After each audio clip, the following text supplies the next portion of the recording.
এই গরমে মন প্রাণ ঠান্ডা করতে আম পান্না যদি থাকে তাহলে তো আর কোনো কথাই হবে না। এই সময়টাতে কাঁচা আম পাওয়া যায়। তোমরা কি করে খুব সহজেই আম পান্না তৈরি করবে এবং সংরক্ষণ করে রাখবে আজকের ভিডিওতে সেটাই শেয়ার করেছি।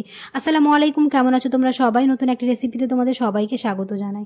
ভিডিও শুরু করার আগে একটাই রিকোয়েস্ট, চ্যানেলটিকে যদি সাবস্ক্রাইব না করে থাকো তাহলে সাবস্ক্রাইব করে দিও, আর ফেসবুক থেকে দেখলে পেজটাকে ফলো করতে ভুলো না। এই আম পান্না বানানোর জন্য আমি এখানে নিয়েছি হচ্ছে 4টে কাঁচা আম। আমগুলোকে খুব ভালো করে ধুয়ে নিয়েছি। এবার আমের মুখগুলো আমি কেটে নেব। আমের মুখগুলো যখন কাটা হয়ে যাবে এটাকে আমি সেদ্ধ হতে দেব।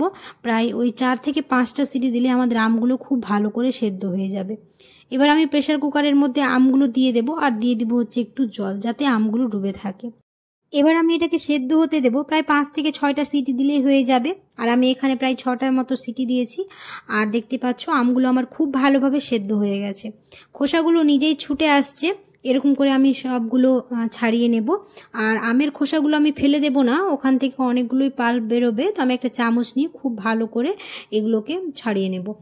আমের খোসাগুলো খুব ভালো করে আমার ছুটে এসছে, দেখতেই পাচ্ছ। এবার একটা চামচ নিয়ে আমি খুব ভালো করে আমের পাল্পগুলোকে বের করে নেব।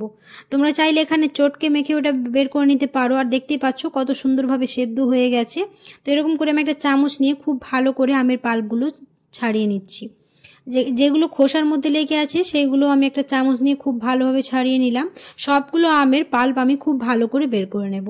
এখানে আমি আমের পাল্পগুলো খুব ভালো করে বের করে নিয়েছি। এবার নিব হচ্ছে মিক্সিং জার। মিক্সিং জারের মধ্যে এবার দিয়ে দেব হচ্ছে আমার যে আমের পাল্পগুলো ছুটিয়ে রেখেছি সেগুলো দিয়ে দেব। আম পান্না বানানো তেমন কোনো ঝামেলা নয়, খুব সহজে তোমরা বানিয়ে ফেলতে পারবে। শুধুমাত্র আমগুলোকে সেদ্ধ করে আর মিক্সিতে দিয়ে দিলেই আমাদের হয়ে যায় আম পান্না। এবার আমি দিয়ে দিলাম হচ্ছে পুদিনা পাতা। এখানে পুদিনাটা পুরোপুরি অপশনাল, তোমরা যদি না চাও তাহলে এটাকে স্কিপ করতে পারো। আর দিয়ে দিলাম হচ্ছে চিনি, তবে তোমরা এখানে স্বাদ অনুযায়ী চিনি দিয়ে দেবে। আমি এখানে 1/3 কাপ চিনি দিয়েছি। আর দিয়ে দিলাম হচ্ছে 2 চা চামচ ভাজা জিরে গুঁড়ো। নুনটাও তোমরা স্বাদ অনুযায়ী দিয়ে দিবে। আমি এখানে 2 চা চামচ বিট নুন দিয়েছি, আমি এমনি নুন ব্যবহার করিনি। দিয়ে আমি এটাকে খুব ভালো করে ব্লেন্ড করে নেব। কোনো রকম জল দিইনি, আমি এটাকে এমনি ব্লেন্ড করে নিয়েছি। দেখতেই পাচ্ছ খুব সুন্দরভাবে আমাদের ব্লেন্ড হয়ে গেছে। এবার এটাকে আমরা এরকম কাঁচের কোনো জার বা এরকম বাটিতে আমরা এটাকে সংরক্ষণ করে রাখতে পারবো প্রায় 1 মাসের মতো। আমি এখানে একটা কাঁচের বাটিতে ঢেলে নিয়েছি। আমার যেহেতু এটাতে ঢাকনা আছে তাই আমি এটাতে ঢেলে খুব ভালো করে ঢাকনা চাপা দিয়ে এটাকে স্টোর করে রেখে দিলাম। এবার আমি তোমাদের আমের পাল্পটা দিয়ে আম পান্নাটা বানিয়ে দেখাচ্ছি।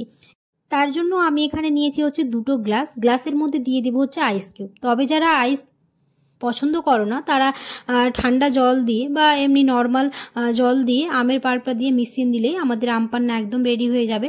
তবে এই গরমে একটুখানি ঠান্ডা ঠান্ডা হলে ভালো লাগে, তার জন্য আমি এখানে আইস কিউব ব্যবহার করেছি। এবার দিয়ে দিব হচ্ছে আমের পাল্প। আমি এখানে 1/2 গ্লাস দিয়েছি আমের পাল্প। তারপর দিয়ে দিব হচ্ছে এখানে ঠান্ডা জল দিয়ে খুব ভালো করে মিশিয়ে নেব। ব্যাস আমাদের রেডি হয়ে গেল আম পান্না। এই গরমে এই ঠান্ডা ঠান্ডা যদি আম পান্না বানিয়ে খাওয়াই তাহলে ছোট থেকে বড় সবাই খুবই পছন্দ করবে, আর প্রশংসা তো করবে। আর এরকম আম পান্না থাকলে শরীর মন সব কিছুই ঠান্ডা হয়ে যাবে। তো আমি এখানে খুব ভালো করে মিশিয়ে নিয়েছি। এবার এখানে গার্নিশিং করে নেব। তার জন্য আমি দিয়ে দিলাম হচ্ছে একটুখানি বিট নুন, আর যে ভাজা জিরে গুঁড়ো ছিল সেটা দিয়ে দিলাম। আর ওপরে দিয়ে দিব হচ্ছে পুদিনা পাতা। আর বলতে হবে না, দেখতে পেলে কত সহজে এই আম পান্না বানানো। যারা এখনো ট্রাই করে দেখোনি অবশ্যই একবার হলেও ট্রাই করে দেখে নিও। এই গরমে শরীর মন প্রাণ সব ঠান্ডা হয়ে যাবে। আশা করছি আমার আজকের রেসিপি তোমাদের ভালো লেগেছে। যদি ভালো লেগে থাকে তাহলে অবশ্যই একটা লাইক করে দিও, আর ফ্রেন্ডস আর ফ্যামিলির সাথে বেশি বেশি করে শেয়ার করে দিও। তোমাদের একটা লাইক আমাকে অনেক অনেক অনেক মোটিভেট করবে। দেখা হবে পরে একটা নতুন রেসিপিতে। সবাই খুব ভালো থাকবে, সুস্থ থাকবে, সাবধানে থাকবে। আল্লাহ হাফেজ।